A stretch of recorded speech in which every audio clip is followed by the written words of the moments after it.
Rocco DiSpirito here, host of the Downtown Alliance's Dine Around Downtown Cooking at Home edition. The Alliance is the business improvement district for Lower Manhattan, whose mission it is to help make downtown a cleaner, safer, more vibrant place to work, live, and visit. After hosting 23 virtual episodes, we created a new Dine Around Downtown Cooking at Home program in 2024. Our first 2.0 version debuted in March, featuring Chef Marcus Samuelsson and his newest restaurant, Metropolis.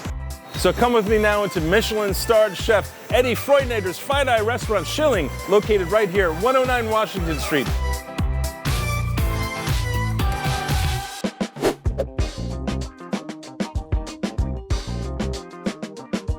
Chef Edi, thank you so much for welcoming me into your kitchen. We're here at Schilling, and we're gonna make one of my favorite dishes of all time, Wiener Schnitzel. Is it Wiener Schnitzel or just Schnitzel? It's Wiener Schnitzel. Oh, okay, good. So you can use the Wiener. Does that refer to Vienna? It refers to Vienna. Oh, excellent. And, okay. and the interesting thing is there's not many like cuisines by city. Right. There's Japanese, there's French, there's this, but there's the Viennese cuisine, which is a melting pot of different cultures, and the Wiener Schnitzel is the workhorse of that cuisine. This is a dish that's basically the staple of your menu. You sell 70% a day. Yeah, it's very popular at Schilling, an Austrian restaurant. And listen, who doesn't like fried meat? Fried meat. It's an easy preparation, and we will. Well, easy for you. Easy for you. It'll be easy for everybody It'll after they see this video too. The master class on Schnitzel. And so you're originally from Austria? I'm from Vienna, Austria. Yeah. Cool. What's that like? For Europe, it's very underrated. Everybody goes to France. Everybody goes to Italy. Good. Leave it like that. We want people to experience that cuisine. That part of Europe too has a lot to offer. But it's a small city, small country, right? 20 million, something. No. 8 million. 8 million. Vienna has like 2.5, like Brooklyn. Wow. So Vienna is the size of Brooklyn. Amazing. Wow. So I'm from Vienna. Have been here for 23 years. 23 years. Always cooking. You were in kindergarten when you came here. I wish. Your parents I wish. He's so sweet. He's so sweet. So you mostly cooked in New York then, I guess, right? Yeah. Well, I was in London before, Greece, and then New York. Wow. Okay. I opened my restaurant, seasonal, which earned a Michelin star in 6 months. Wow.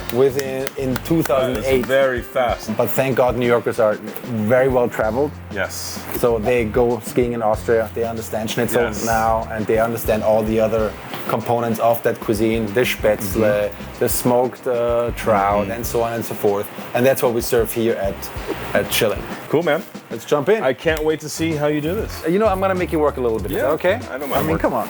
The key to the Schnitzel is the even pounding, which is, I think, mainly the most difficult part of that dish.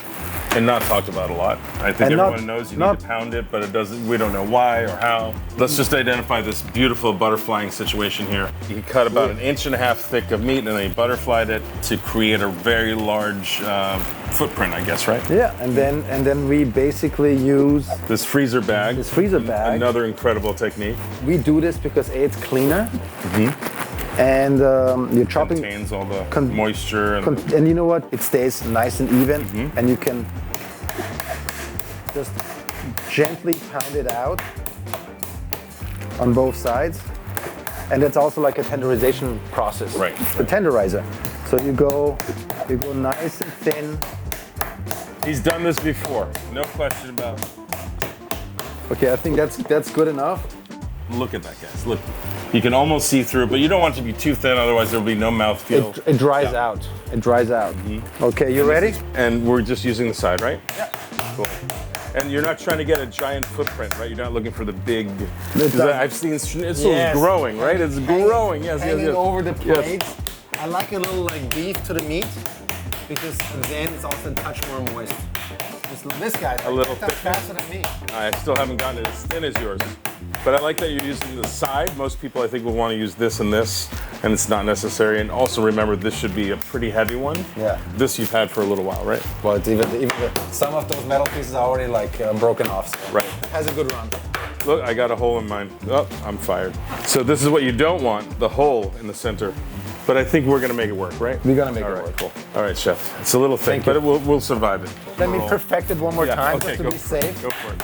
Just to be safe. Okay. I see your wrist is what's doing the work there. It's not. It's not the full. It's not. This is not a dish of brute force. Right. There is dishes of brute force. The Schnitzel is not one of them. Agreed. Agreed. This takes finesse and time. Yes. Let's talk about the breading procedure. This is something that people debate, talk about, don't understand, misunderstand. Flour, eggs, breadcrumb. I mean, the classic Viennese breading is sifted flour, slightly beaten eggs, and then sifted breadcrumbs, plain, not seasoned. The reason why we bread it is we do want the perfect souffle process of the schnitzel. The tabletop trash can. No Austrian chef would feel good about themselves if there wasn't a place to immediately discard the trash that we created. But this you can do at home. If you don't have one of these beautiful 1/6 pans, you can just take a brown paper bag, roll out the edges, it'll stand up, it'll be great. Yeah. And are we adding water or salt, anything to the egg? No, we don't salt the eggs. Okay. We only salt the meat. Okay. More. Also another debate, do you salt the flour or do you salt the breadcrumbs? No, I think you always salt the meat, right? The protein in general. I'm not sure, I'm divided on it. Sometimes I salt the flour and I get a great result, sometimes just the interior. I mean, for the breading process, because we want clean hands. Season this with salt. What's your favorite salt? I always ask. Kosher. Kosher, okay. Kosher. And the key is to shake off all the excess. All the excess flour has to go, because the flour also makes the egg stick perfectly. Yeah. The more, now I come with my left hand. This is also an important part of the standard breading procedure. 2 hands to do 2 different kinds of work, wet and dry. That is a master technique right there. This takes 20 years to learn and perfect. And you got it in 2 seconds. You got it in 2 seconds. But they have to still practice it. I mean. Now, is this something you can do ahead, refrigerate? Do you prefer to do it à la minute? When we do it à la minute, because just like the nature of the restaurant business, everything is à la minute and fresh.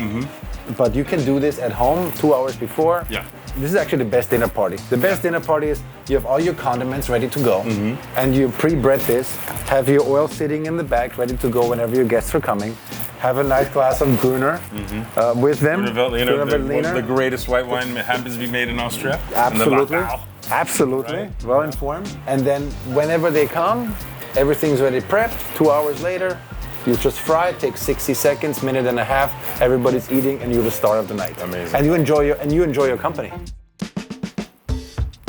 And you see, the further away, the more even the seasoning. Dispersion, yeah. Very, very important. And I notice you only season one side. Is that okay? Yeah, I mean, since you listen, technically you should do both. I don't However, know. Is that how you feel? this thing is so thin. Right. A thing with one Probably side. enough, yeah. And listen, the less salt we eat, the more healthier. Also notice that there's breadcrumb in the tray. That's probably something most chefs will, take for granted. That is a special technique. But at home, it'll be very helpful, because I notice at home when people do things like breadings, it sticks to everything. So it should move at this point. See how that moves on the platter? Shouldn't stick to it. Okay, so we've got our oil heating on a handy-dandy induction burner, one of my favorite appliances. Probably a great pickup for the home cook, I think. Yeah. Very, very useful, extremely versatile. So tell me what we're serving with this schnitzel. It looks like we've got cucumber, and you tell me the rest. I'm a big classicist when it comes to cooking. Okay, yeah. I believe in classical dishes should be cooked also in a classic way, and the classic sides. Yeah, they became a classic for a reason, right? Absolutely. It all works. Cucumber dill potato, which is actually, this is vegan. It has no cream, this is just the emulsion of corn oil, grapeseed oil, and white wine vinegar. Okay. Lingonberries. I call it the Austrian ketchup. Similar flavor Sweet profile. And sour, Sweet, sour, salty. So how do we make the cucumber? I use hot tossed cucumber. You peel it, cut it in half, take the seeds out, and then basically cut it either in the machine or by hand, mandolin. Okay. Yeah. Then you salt it, drag all the excess water out. There we go. That's Otherwise it gets too watery. That's what I'm not doing. When you say hot house, you're referring to the long, what some people call English cucumber maybe? Yeah. Or, okay, got it. Yeah, I mean, if you go really fancy, Persian unpeeled, Those makes a nice cucumber salad. They're everywhere now, by the way. Yeah. They're everywhere. So chef is being super precise about the oil temperature, and for good reason. I'll let you explain why. I mean, somewhere between 350 and 360, 65. That's 10 degrees, right? That's not a big, Yeah, but you want margin of error. You want to fry it. Right. You don't want to boil it. You want to crisp the outside and cook the inside in the same amount of time, which requires a very specific amount of oil, temperature of oil, right? Yeah. So you wanna basically fry that sweet spot, and then you know what? Where I've learned frying is like traveling to Japan. When you see in tempura master, like the problem with kitchens is these days they have to do everything. They have to roast, they have to fry, they have to this, that, and the other. In Japan, you go that the guy does only one thing, tempura. And like there you see like he cleans the oil with a paper towel afterwards. The oil is always spectacularly clean. It's always the perfect temperature, and that's all he does. So I think you can take some lessons from there and can say like, hey, I treat my schnitzel, because I put so much work into it, with respect to the last moment when frying, which we're gonna do right now. In we go, in we go. Nice. And we don't have to stir or anything, we just wait till it slightly comes up. What we can do, we can just like gently move it. And notice where it is on the table. It's in the center of the table. When you're cooking at home, please make sure you keep it away from the edges, especially with people running around in a dinner party. Here's the key. Oh, look at this. You see the bubbles? Yes, look at that. This is what you want. The color, Vienna is the city of classical music. Okay. The color has I can't wait to see how you're going to tie it into the color. I know. The color has to be of a Stradivarius, the famous violin. Only if it has perfectly puffed up, like here, we turn it around. Beautiful. Look at that. So this is actually not even fried. This is basically steamed. Right. That's this beautiful technique en papillote. When you wrap something up in a parchment paper, this is very much similar. Most people have never seen schnitzel in the wild, so this is good. This is very good. So we needed you. We needed you for the wild part. Secrets of Austrian chefs never before captured on film. Guys, look at that. That's incredible. Color of Stradivarius, Hey. Or even better, maybe an Italian violin. You might have to check the color. Notice the ratio of the oil, the size of the pot, and the size of the food that we're cooking. It's much bigger than I think most people at home would do. Most people at home would crowd the pan. They would try to fit it inside a saucepan or a saute pan. This is the one with your hole, so it doesn't souffle in the middle. Right. Just for the protocol. This is just a tester. We could never serve this to the public. No, never. Yeah. We get 2 footballs or 2 violins. Chef, do me the honor. Sure. We plate this together. We're gonna swap. This is what chefs do on the line. Look at this salt, guys. You can get this in stores now. When we first started cooking, this was like only for chefs only, you know. And the holy white powder. Look at that. Giant crystals. Okay, a little bit on each. Yeah, perfect. Go for it. And the perfect schnitzel bite is when you manage the cucumber, the potato, the lingonberry, all in one. Wow. All in one. Amazing. Thank you. Thank you for showing me that. Very good. It is very good. Oh boy. Nice. Chef, well executed. Well executed. All the flavors work so well together. Crispy schnitzel, the cucumber, the potato, and the lingonberry really adds a lot. It's a lot better than ketchup. It's a classic. My kids love it.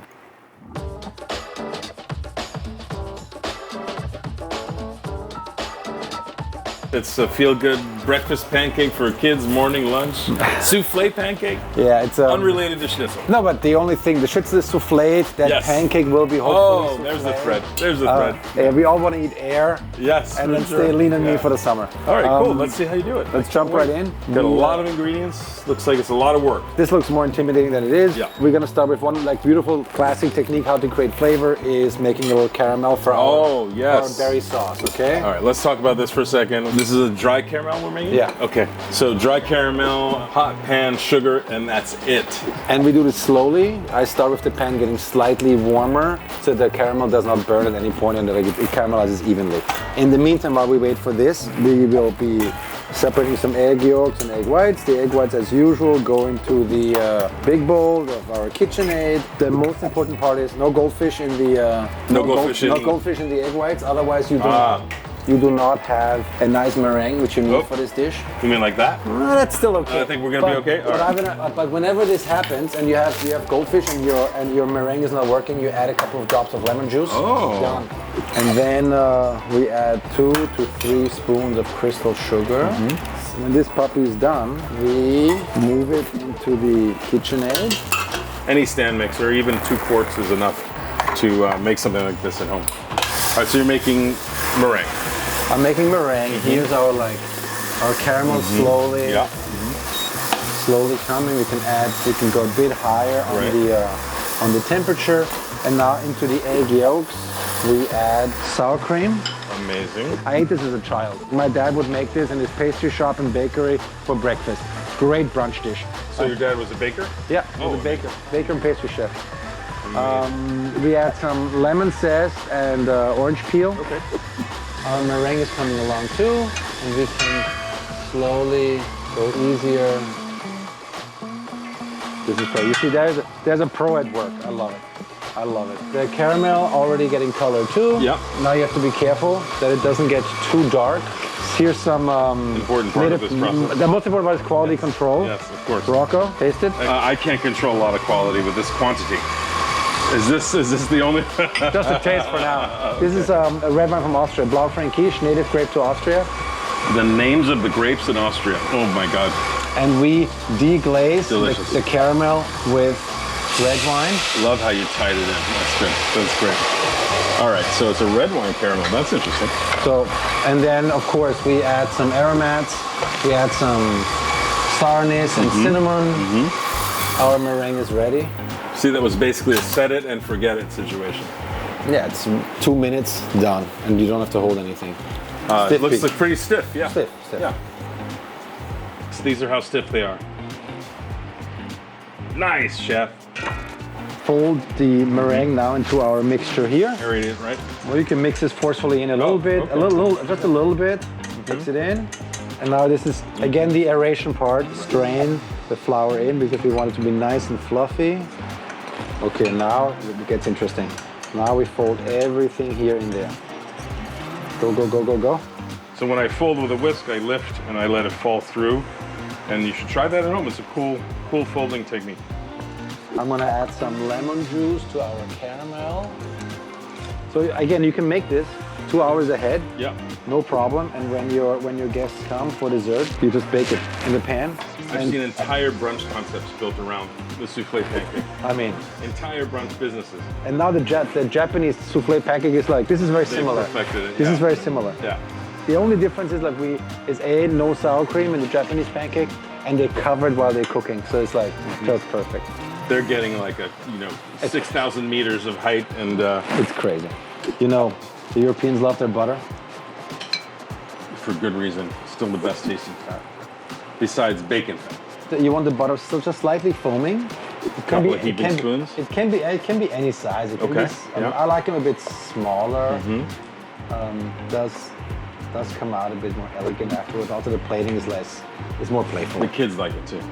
Listen, the kids, they just ask for more and more. You see, they come off perfectly. Nothing is sticking to the pan. Beautiful fish spatula. And then we check on the color. Medium heat for this, not too high, not too low. You want it to cook at a sort of medium pace, right? You want it medium pace. You want it like perfectly brown on both sides, and you don't want it to taste like too eggy or starchy at the end. This is a very easy, crowd-pleasing dessert. You know, it looks different too. It's like it's not always the same. Correct, and look how it popped up. Yeah. Souffled. Nicely aerated. We're gonna have the puppy another, I would say 60 seconds, 120 seconds in the pan, and then we're gonna be ready to go. Because chefs just have sauce anglaise hanging around. Always. Yeah. This guy we put in the middle. Some sugar, please. And you know what? Since the Japanese make it so high, we can do the same. You gonna do 3? Of course. Madman. Such a madman. Final touch would be some whole berries. That looks delicious. Whoever put the powdered sugar on, did a great job. That makes the whole dish wholesome. Nice acid from the sour cream. So it's pretty bright. They've got a melt in your mouth quality to them. That I think comes from obviously the meringue. Yeah, and it's the aeration. And you know what? We didn't use that much flour. It's a very low flour, very low gluten recipe. You're going to be happy when you try this. Welcome to Schilling. My name is Eduard Frauneder, and I'm the chef. Schilling is my homage to Austrian cuisine, located at 109 Washington Street. I opened the restaurant in 2016 and have been happy ever since. My ethos and principle as a chef is it's all about consistency and quality. And how do you judge a chef is, in my standard, by 2 things, which is technique and repertoire. My best advice for young chefs or new chefs is work hard and know your worth. Most memorable guest I've cooked for was Anna Wintour not too long ago. Her reputation is not justified. She was the sweetest person I've ever served. Fall. My favorite season to cook is fall. What do I cook for my family at home is lots of schnitzel, believe it or not, lots of pancake. And my favorite is, my cheat meal is an everything bagel with tofu and caviar. I mean, I have to say, Alain Ducasse from afar was always very, very classic. Paul Bocuse, who's unfortunately passed away, always a big technician with huge repertoire. And you know what? To a big extent, also my dad, who was a baker and a pastry chef. City Harvest is a dear cause to me. For like the past 20 plus years, we had plenty events for them. They're the biggest organization in New York City who rescue food and donate food to over 1.5 million New Yorkers every year. And I have to say, in a city as rich as New York, nobody should have any food insecurity. What separates a good cook from a great cook is a good cook survives a sprint, a great cook survives a marathon. What do I want people to know about my food? I want them to know that it has soul and integrity, which I think is the key of cooking and life in general. Chef Edi, thank you so much for having me here today. I love this restaurant already. I haven't been here, but I will now make it a regular stop. It's at 109 Washington, in case you don't know, and it's classic Austrian food. Yeah. We're sitting next to the dishes we created, the schnitzel, the souffle pancakes, and of course we have some Grüne Veltliner, which is amazing and delicious. So cheers to you, cheers to your restaurant. Thank you for coming. Thanks for having me. And of course, thank you for joining us for this episode of Dine Around Downtown, Cooking at Home Edition. Thank you to Chef Edi and Schilling Restaurant and Bar, 109 Washington. The food is amazing, the space is welcoming. So stop by for lunch, for dinner. He'll be here. $10 bottles of wine on Friday, don't miss that. Be on the lookout for our Dine Around Downtown Cooking at Home holiday episode. It'll be in December. Check our website for updates, events, and news as it breaks. And follow us at Downtown NYC and Rocco DiSpirito on Instagram and Twitter. And remember, you can brush up on your culinary skills and recipe repertoire by watching all previous episodes at downtowny.com/dinearound.